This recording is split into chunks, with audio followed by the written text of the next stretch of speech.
Assalamualaikum warahmatullahi wabarakatuh. Waalaikumsalam warahmatullahi wabarakatuh. Bismillahirrahmanirrahim. Alhamdulillahirabbil alamin wa bihi nasta'inu ala umurid dunya waddin. Wassalatu wassalamu ala asraf. Cek. Malih. Ya, pokok gak bengung ae. Una. Saya ulangi.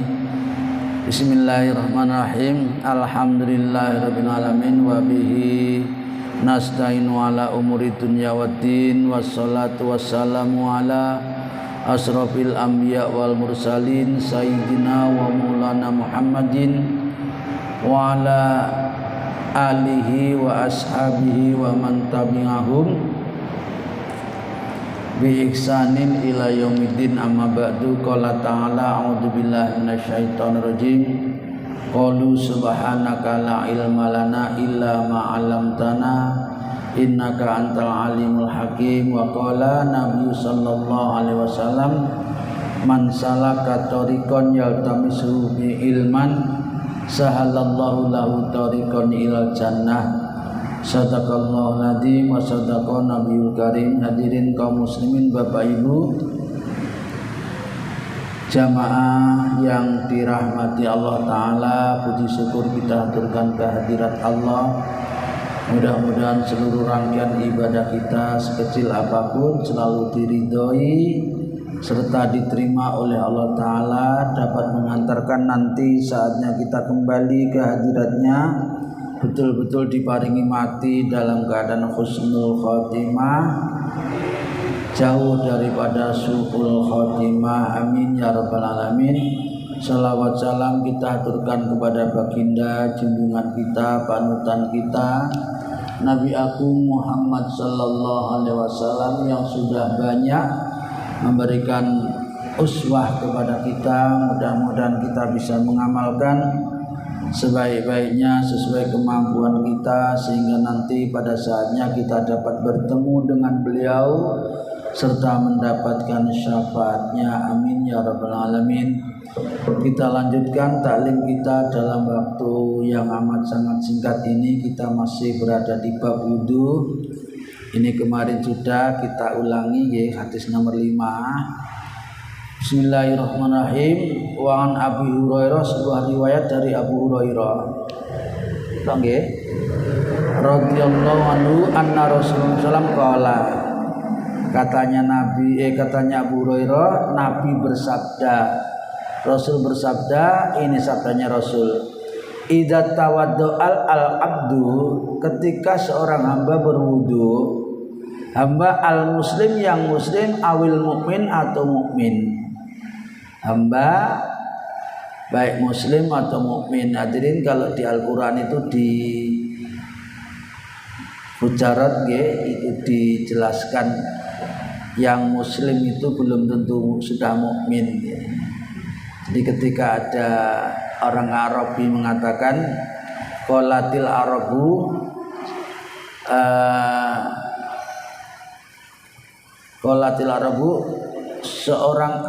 orang-orang Arabi mengatakan bahwa kami telah beriman. Qalatil arabu amanna, kami telah beriman. Langsung Allah menjawab, hadirin, menurunkan firman-Nya dengan memerintahkan kepada Nabi. Kul Muhammad, katakan kepada orang Arabi yang mengatakan dia sudah beriman itu, lam tu'minu, katakan lam tu'minu, kamu belum beriman. Coba, kamu belum beriman, kenapa? Tapi katakan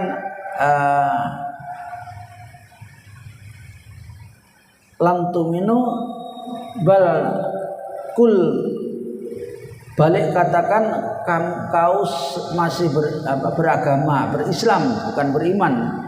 Kenapa? Walamma yadkhulul imanu fi qulubikum, karena iman itu belum masuk di dalam hatimu.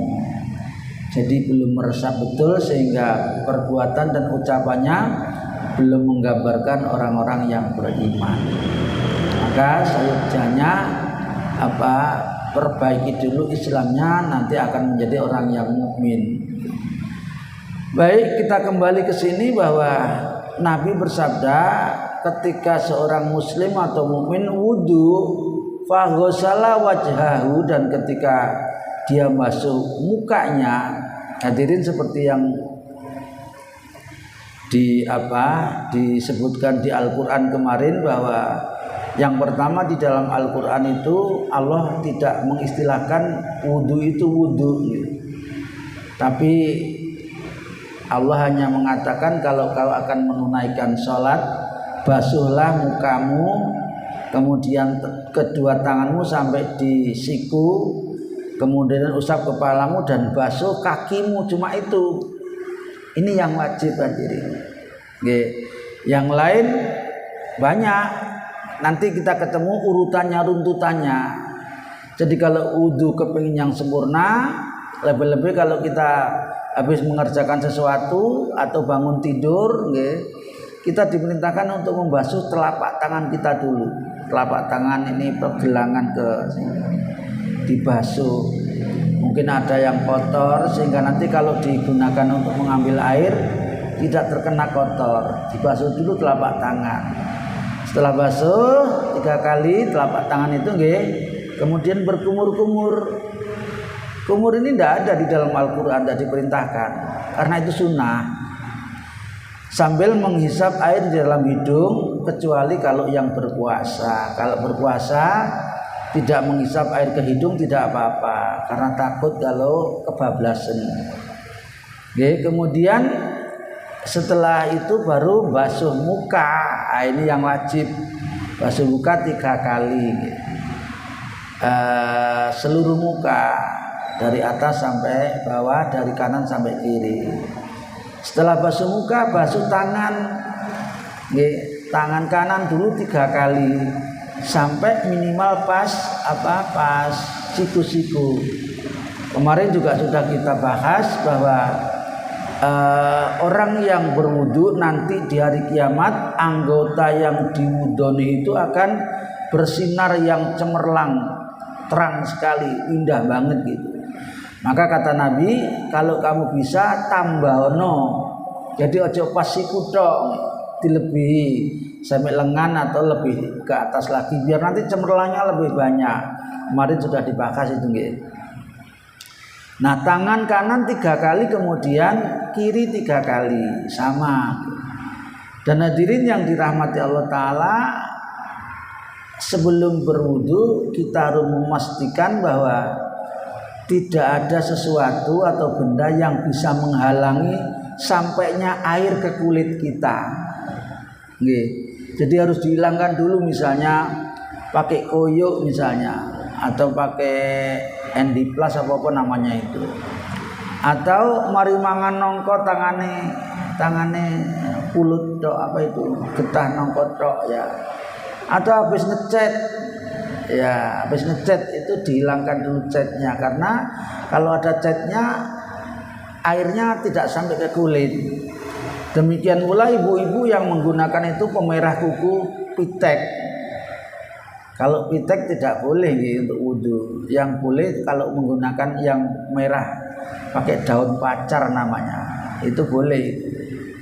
Nah, hadirin harus dipastikan dulu itu tidak ada. Saya sering lihat, cuma sungkan saya ngilingno gitu, jempolannya itu dikasih plester apa itu, terus wudu gak dilepas, itu kan airnya tidak sampai ke dalamnya. Kecuali hadirin kalau lukanya lah, ini nanti ada pembahasannya. Kecuali di anggota wudu itu apakah di tangan maupun di kaki yang luka, dan kalau luka itu kena air itu membahayakan, misalnya membuat lama sembuhnya atau apa. Jadi menurut ahli, menurut dokter tidak boleh kena air lah, itu nanti tidak usah dibasuh, diusap atasnya saja. Jadi biasanya itu diperban, tidak usah dibasuhi, diusap atasnya saja boleh kalau yang kayak gitu. Hadirin, itu baik di muka, di tangan atau di kaki, jadi harus dipastikan hilang, tidak ada. Nah, baik, kita kembali ke sini lagi. Ketika seorang mukmin wudu, dan dia sedang basuh mukanya, maka kharaja min wajhihi, keluarlah dari muka yang dibasuh itu kullu khotiatin, semua dosa-dosanya, dosa yang dilakukan oleh muka. Nadhara ilahi bi'ainihi ma'al ma'i, yang di muka itu ada mata, maka mata ini kadang-kadang hadirin aja maneh sing nom sing tuae kadang-kadang ya ngono lek ndelok apa kono-ngono gak kedep-kedep dosa ini. Nen malah dinikmati terus malah nek dibayang-bayang wae gak oleh iki. Nen lakan nadratul ula wa alaika nadratus saniyah.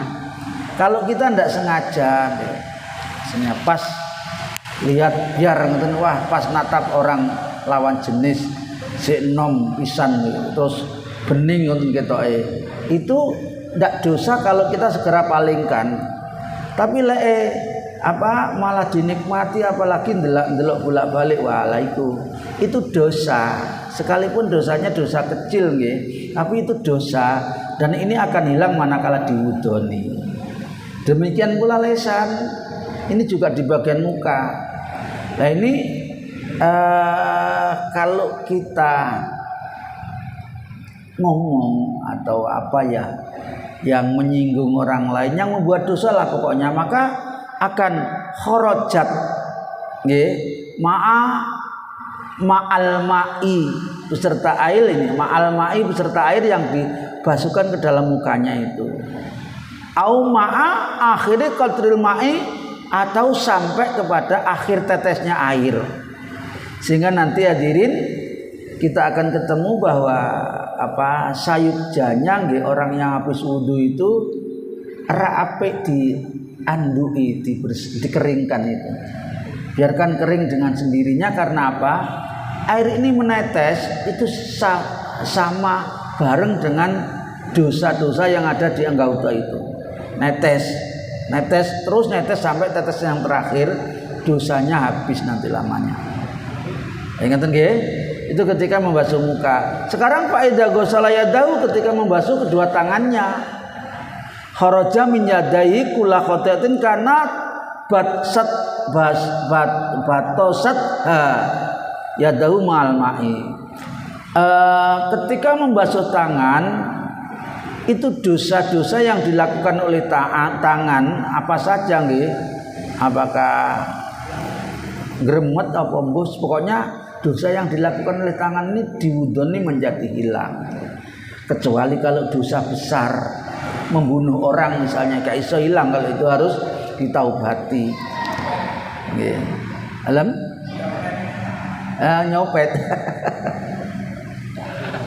ya. Dosa yang seperti itu hadirin, itu dosa berkaitan dengan orang lain. Dosa kalau berkaitan dengan orang lain itu tidak bisa hilang begitu saja. Dengan berwudu atau dengan istighfar belum bisa hilang. Nyopet misalnya, atau ngerasani saja wis lah, gak usah nyopet kegeden, ngerasani niku. Makanya ada pernyataan bahwa zina itu dosa besar. Gitu, zina itu dosa besar. Tetapi masih besar dosanya ngerasani. Zina wis besar dosanya, ngerasani masih lebih besar. Besarnya begini, bukan ngerasaninya sebetulnya gitu. Paling ngono wis aku gak sah ngerasani gak apa-apa zina lek ngono. Nah ini ya gak oleh ya. Karena zina ngerasanya lebih besar, harus gak usah ngerasani zina. Enggak, maksudnya begini, zina itu dosa besar, tapi itu langsung dosa dengan Allah. Dosanya dengan Allah. Kalau panjenengan bertaubat dengan Allah, dengan taubatan nasuha, diampuni oleh sama Allah. Zina itu pokoknya dosa dengan Allah itu syaratnya 3. Berhenti wis gak ngulangi meneh. Yang kedua nyesel, dan yang ketiga berjanji tidak akan mengulangi lagi. Kalau ini dipenuhi 3 ini, dosa dengan Allah sudah beres. Tapi dipenuhi betul. kalau kurang salah satu ndak bisa. Ini kalau dosa dengan Allah sekalipun zina. Nah kalau ngerasani itu sekalipun ketoke sepele nggih ngerasani. Tapi itu dosa dengan orang. Allah belum akan memaafkan dosa itu kalau yang dirasani itu belum memaafkan. Jadi harus minta maaf dulu kepada orang yang dirasani. Makanya hati-hati lek ngerasani pejabat, ngerasani menteri, ngerasani apalagi presiden.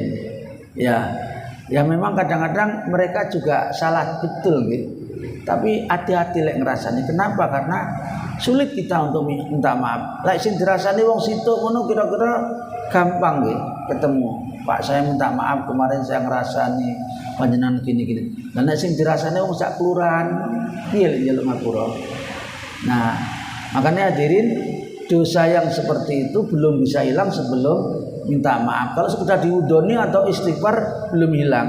Jadi harus minta ampun, minta maaf kepada orang yang didosani tadi. Apalagi nyopet, nggih, apalagi ngaplok, nggih, dan lain sebagainya.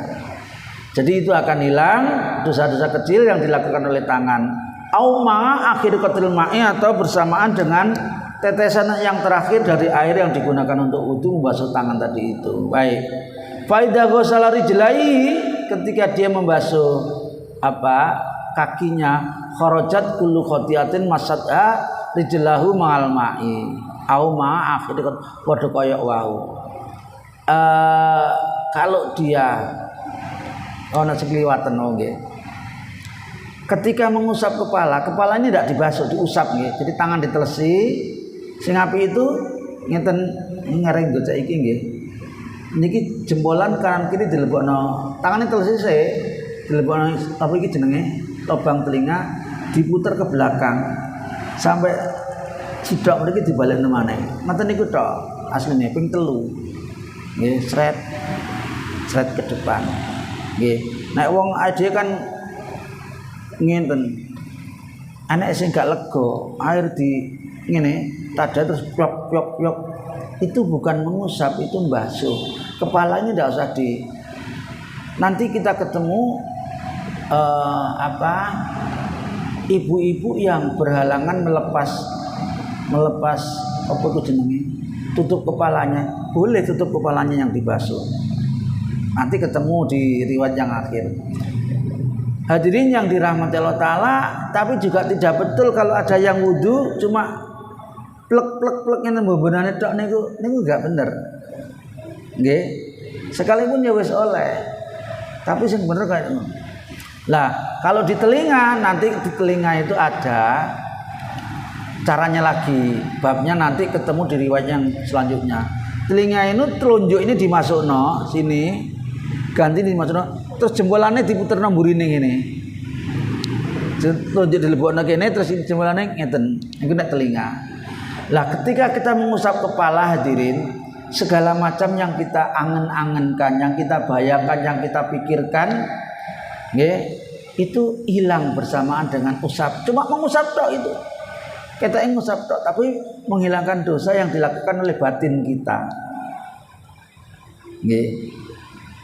Ini makanya wudu itu penting dan manfaatnya besar sekali.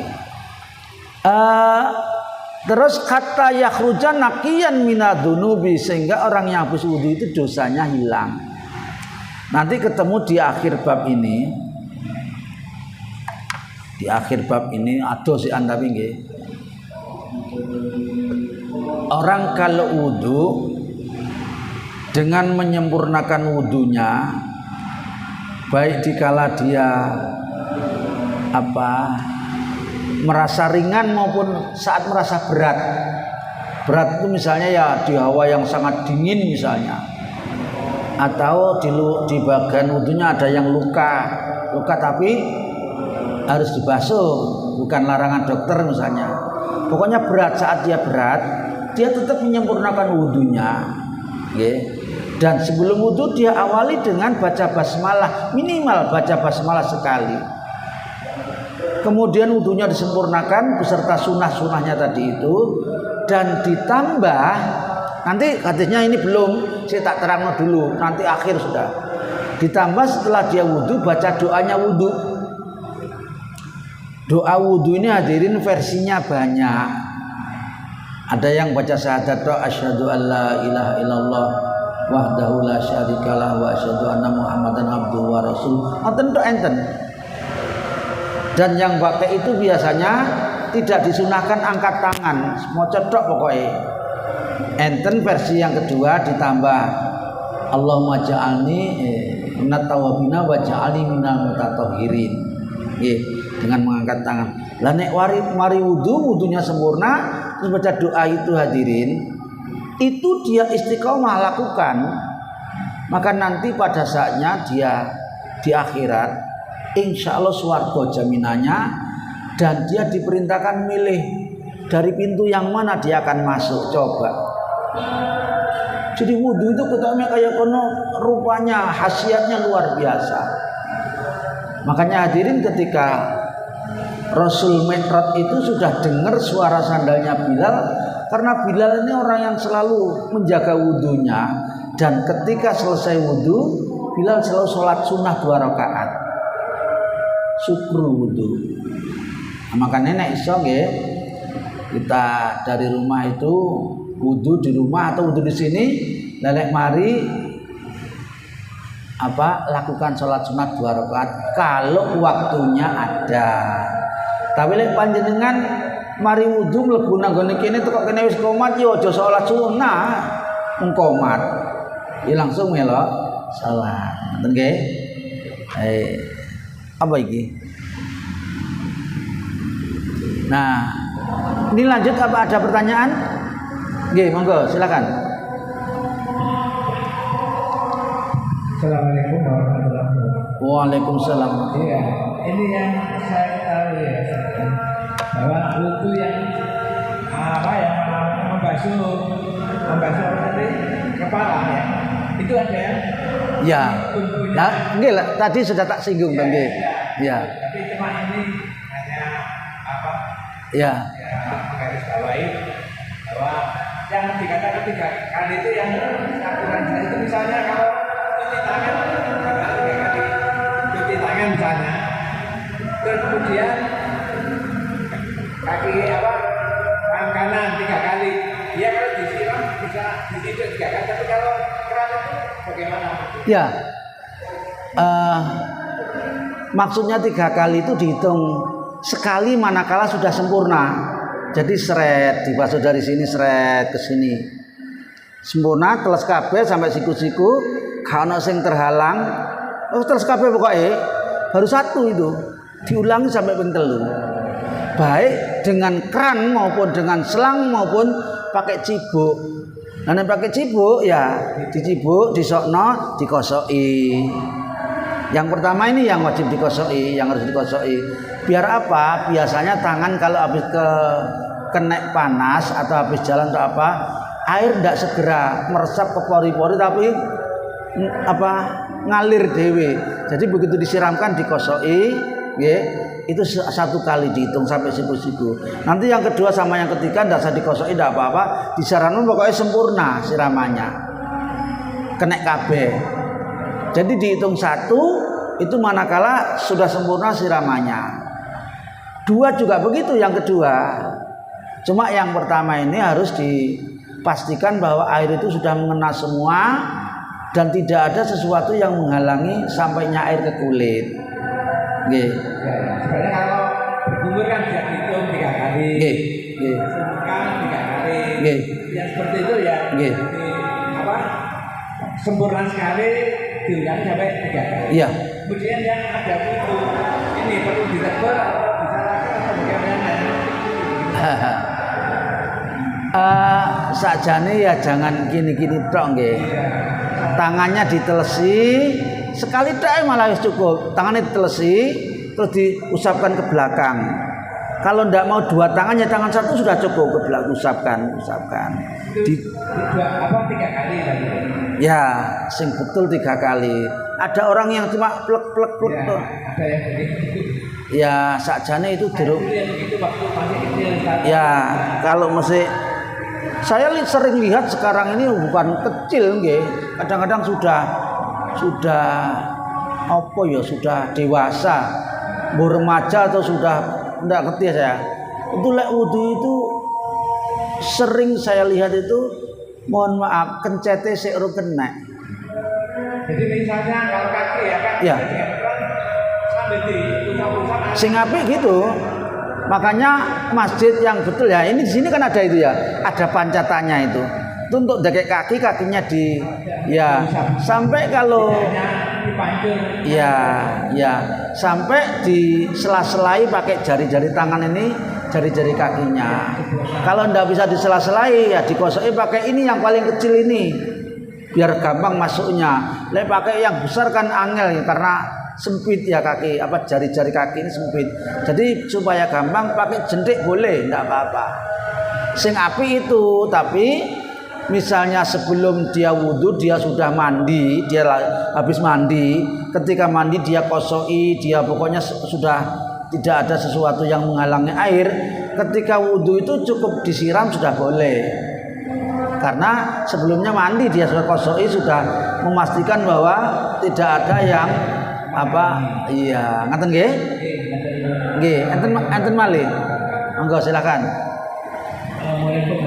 Waalaikumsalam warahmatullahi wabarakatuh. Pertanyaan, kalau di daerah timuran sana Probolinggo ke timur itu biasanya kalau ujung di tempat kayak itu gimana Ustaz? Hukumnya? Bukan di timur tok, di barat yo akeh ning desa. Selama ini saya ya. Ya jenengan orang timur wae ya. Anu gone Blitar, gone Nganjuk, gone Kediri itu musala, pondok segala macam itu sedenge gede. Nggih. Itu lek wudu ya gitu yok ini. Ngambil di situ, tangannya dijegurno lek ngono. Jegurno. Oleh rapopo. Panjenengan di sini gitu lihatnya. Lah nek luar Jawa kono, nang gone Sumatera misalnya. Sumatera itu lek wudu bukan di keran, juga bukan di jeding kayak tadi itu, langsung masuk parit sana pakainya. Airnya bening, nek kene kali, tapi nek kene kan budek nggih, kayak Jagir itu nggilani itu. Di sana ndak bening, ya kayak di Sendang itu loh, kayak di nek kene ning Malang apa ya? Yang airnya jernih. Ngono lek wudu, di langsung itu. Boleh ndak apa-apa. Jadi jegur, nggih, jegur, kaki wis masuk, terus dia wudu ini di situ di Sumatera namanya parit bukan parit nggih, atau nek kene kali nggih. Cuma sana bersih airnya, air dari darat, dari sekalipun ndak di kayak di Sumatera yang bersih airnya, di laut panjenengan boleh airnya awasin, airnya rupanya kayak gitu boleh itu untuk wudu, boleh. Memang aslinya kayak gitu. Tapi lek di Jagir itu kan terkontaminasi oleh berbagai macam kadang-kadang ono mayat manusia barang ya, kadang-kadang sing niku sing garai nggih. Lah nek di laut sekalian boleh. Jadi misalnya pas panjenengan di laut, di perahu atau di wudu boleh itu, sekalipun airnya keruh, rasanya asin, tapi aslinya kayak gitu.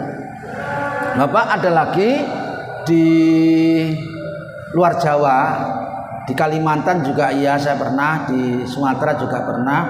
Itu tidak di parit, tidak di kali, tapi ada kolam yang orang biasanya mandinya ya di situ, di kolam itu. Itu boleh digunakan untuk wudu. Sekalipun mungkin kadang-kadang baunya banger, kenapa? Karena di atasnya ini ada pepohonan yang daunnya pada jatuh ke situ. Nah itu banger itu apa sih bahasa Indonesia nih?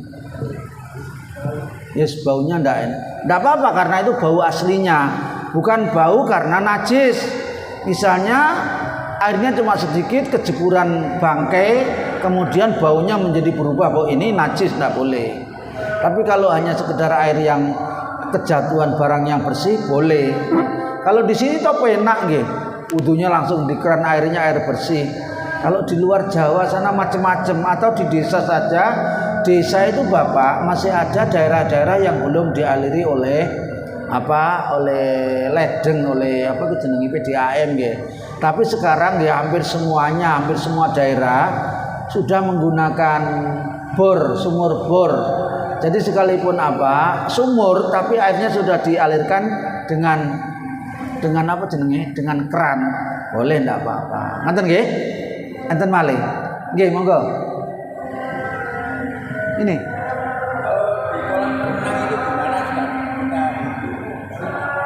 Nggih, boleh. Nggih pun krungu kula. Boleh. Di kolam renang kalau asli airnya jelas bersih boleh.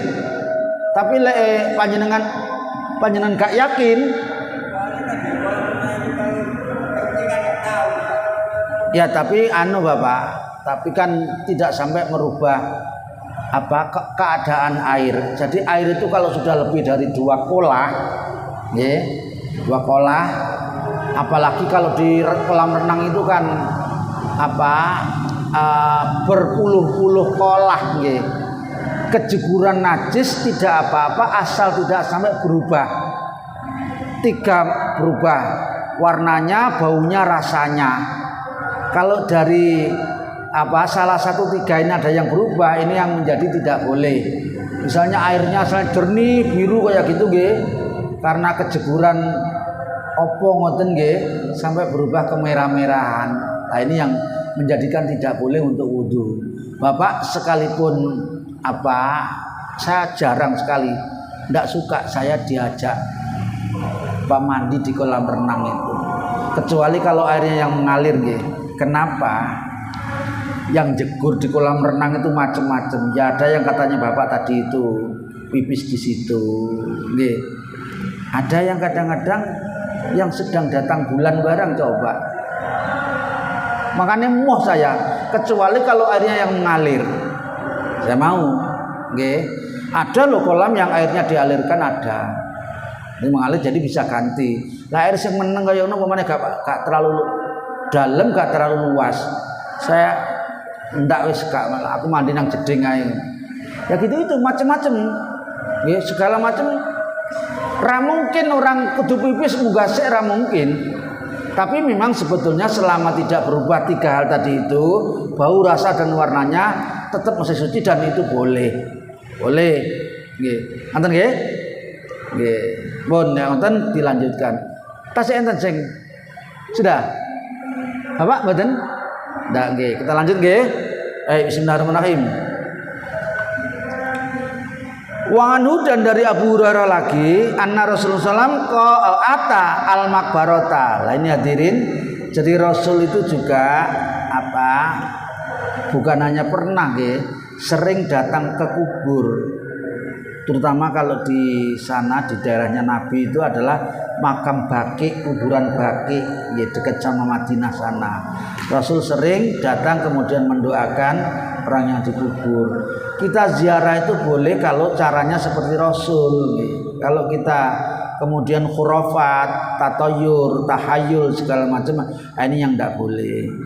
Nabi suatu ketika datang ke kubur, faqala, kemudian beliau mengucap, assalamualaikum daraqaumin mukminin. Ini salam untuk ahli kubur. Panjenengan boleh mengucapkan assalamualaikum daraqaumin mukminin, atau boleh assalamualaikum ya alal kubur misalnya, boleh. Minal muslimin wal muslimat wal mu'minin minat, yang panjang itu yang saya baca. Kemudian Nabi melanjutkan, wa anna insyaallah bikum lahikun, kami besok juga nyusul kepadamu, katanya Nabi. Di Nabi ketika datang di kubur itu beliau mengucap salam, salamnya kubur ini tadi salamnya, tapi ini salah satu yang lain juga boleh. Waktu itu kata Nabi setelah mengucap salam itu, beliau bilang sama sahabat, waktu itu aku ingin sekali qad ra'aina ikhwanana. Nah, ketika Nabi selesai mengucap salam itu, beliau menyampaikan kepada sahabat yang menyertai beliau, aku ini rindu betul, kangen betul, kepingin ketemu dengan saudara-saudara kami. Saudara-saudara kami. Kalau ketika Nabi mengucap begitu, sahabat semacam cemburu apa ya. Kalau mereka berkata, Rasul, awalasna ikhwanaka ya Rasulullah. Rasul, bukankah kami ini saudara-saudaramu? Para sahabat itu. Para sahabat bilang, bukankah kami juga saudara-saudaramu? Apa kata Nabi? Qala antum ashabi. Nggih, kamu sahabat-sahabat kami. Nggih, sahabat itu lek bahasa dhewe ini kanca. Kon iki kabeh kanca-kancaku. Hadirin, Rasul itu saking tawaduknya. Sahabat itu kan muridnya Nabi sebetulnya. Nabi gak gelem nyeluk murid. Tapi sahabat, temen. Jadi murid dianggap temen sama Nabi. Lek awak dhewe kan enggak, murid-muridku coba. Ade omone dadi dosen, ngomongnya, wih gede-gede, mahasiswaku ngene. Nabi tidak pernah, sekalipun beliau muridnya banyak, nggih, dan sudah macam-macam bentuknya, ada yang alim, ada yang hafal Quran segala macam. Beliau sama sekali tidak pernah mengatakan murid, tapi sahabat. Jadi sahabat itu sebetulnya yang muridnya Nabi, tapi dianggap sahabat. Nah kata Nabi, ketika ada orang yang bilang, Rasul, apakah kami bukan saudara-saudaramu? Katanya Nabi, enggak, kamu itu sahabat-sahabat kami. Wa ikhwanana alladzina lam ya'tuna ba'du. Sedangkan saudara-saudara kami sekarang belum lahir, belum ada, termasuk kita ini dianggap saudaranya Nabi. Orang yang dianggap saudaranya Nabi itu dirindukan oleh Nabi, termasuk kita ini adalah orang yang tidak pernah melihat Nabi, tidak pernah ketemu Nabi, tapi percaya kepada Nabi dan mengamalkan ajaran Nabi. Ini saudaranya Nabi. Jadi Nabi itu rindu banget sama kita. Makanya lek kepengin ketemu, sing apik salate, sing akeh maca selawat. Ini dirindukan Nabi betul. Jadi nanti siapa yang akan ketemu paling cepat dan paling dekat sama Nabi? Orang yang banyak sholawatnya, setelah baik sholatnya. Jadi sholat dulu yang bagus, maca sholawat akeh tapi lek sholatnya gak genah ya pek mawon ya. Sholatnya sing genah, sholat ini 5 waktu terutama, kemudian maca sholawat sing akeh. Sholat napa mawon? Sholat Jibril ora apa-apa. Sing paling apik niku sholawat Ibrahimiyah. Sholat Ibrahimiyah niku sholawat sing diwaca di tahiyat akhir itu loh. Sing ana kama sholaita ala Ibrahim itu namanya sholawat Ibrahimiyah. Nggih, sholawat nariyah ya bagus. Banyak orang yang mengatakan itu ampuh ya. Tapi sholawat nariyah gak oleh diwaca ketika tahiyat akhir. Jadi sing paling ampuh ya sholawat yang dibaca di tahiyat, namanya sholawat Ibrahimiyah. Sing akeh nanti akan ketemu Nabi dan duluan ketemunya. Ini saudaranya Nabi. Hadirin, saya ingin nyinggung. Satu ketika Rasul pernah mengajari para sahabat dengan ada tanya. Wahai sahabat-sahabatku, katanya Nabi. Jadi Rasul tidak pernah manggil muridnya itu murid, enggak, tapi sahabat. Karena ya wahai murid-muridku. Cuma beliau tidak ngomong gitu, sahabat. Wahai sahabat-sahabatku, tahukah kamu sekalian siapa orang yang paling baik? Yang paling baik, nadanya gitu Nabi mengatakan. Sahabat jawab, di antara sahabat jawab, Rasul orang yang paling baik itu ya para malaikat. Oh ya genah katanya Nabi. Malaikat itu memang baik karena malaikat itu hanya diberikan akal, selalu ibadah dan tidak diberi nafsu. Ya wajar. Tapi bukan itu yang aku maksudkan. Kalau gitu wahai Nabi, orang yang paling baik itu kami para sahabat yang selalu kumpul dan bertemu dengan. Ya betul. Tapi wajar kalau kamu baik karena kamu lihat aku bagaimana dapat wahyu. Kamu lihat bagaimana kau tak ajari. Wajar kalau kamu baik. Kamu kebangetan lihat aku tapi tidak percaya kepadaku. Nah, seperti Abu Jahal, Abu Lahab itu kan lihat Nabi tapi tidak percaya. Bangetan itu. Nah, hadirin yang dirahmati Allah Ta'ala, karena sudah mentok, sahabat jawab bolak-balik dianggap tidak kurang benar. Akhirnya Nabi bilang gini, tuba. Ini intinya, tuba liman yaroni wa yu'minu bi. Beruntunglah orang yang ketemu aku dan beriman kepadaku. Beruntung kata Nabi. Tuba, tapi cuma sekali, beruntung. Kemudian Nabi melanjutkan tuba sampai ping 3. Beruntung. Sopo? Man lam yarani wa yu'minu. Orang yang tidak pernah melihat aku, tidak pernah ketemu aku, tapi yakin dan beriman kepadaku. Nah, mudah-mudahan kita termasuk di situ nggih. Tidak pernah ketemu Nabi, tidak pernah lihat Nabi. Makanya nek kepengin apa niku, kepengin lebih sek nggih, bahasane Jawa apa sek niku bahasa Indonesiane. Mantep dengan Nabi. Panjenengan lek iso kalih belajar membaca sirah Nabi, apa itu namanya ya, sifat-sifat Nabi. Ada di YouTube juga banyak itu, sudah belajar bagaimana Nabi itu sebetulnya sifatnya, bagaimana akhlaknya. Maknanya perlu bagaimana postur tubuhnya, bagaimana dengan keluarganya, bagaimana cara makan beliau, cara berpakaian beliau, cara bahkan sampai kepada cara buang hajat beliau dipelajari. Ini nanti akan lebih genah dengan Nabi, dan kalau sudah genah akan semakin dekat cinta di dalam hati. Itu yang dirindukan Nabi. Nabi bilang beruntung 3 kali orang yang tidak pernah ketemu aku tapi dia yakin kepadaku dan beriman kepadaku. Ngaten nggih? Mudah-mudahan kita termasuk orang yang ini tadi. Allahumma amin. Subhanakallahumma wa bihamdika asyhadu an la ilaha illa anta astaghfiruka wa atubu ilaik. Wal afu minkum. Wassalamualaikum warahmatullahi wabarakatuh.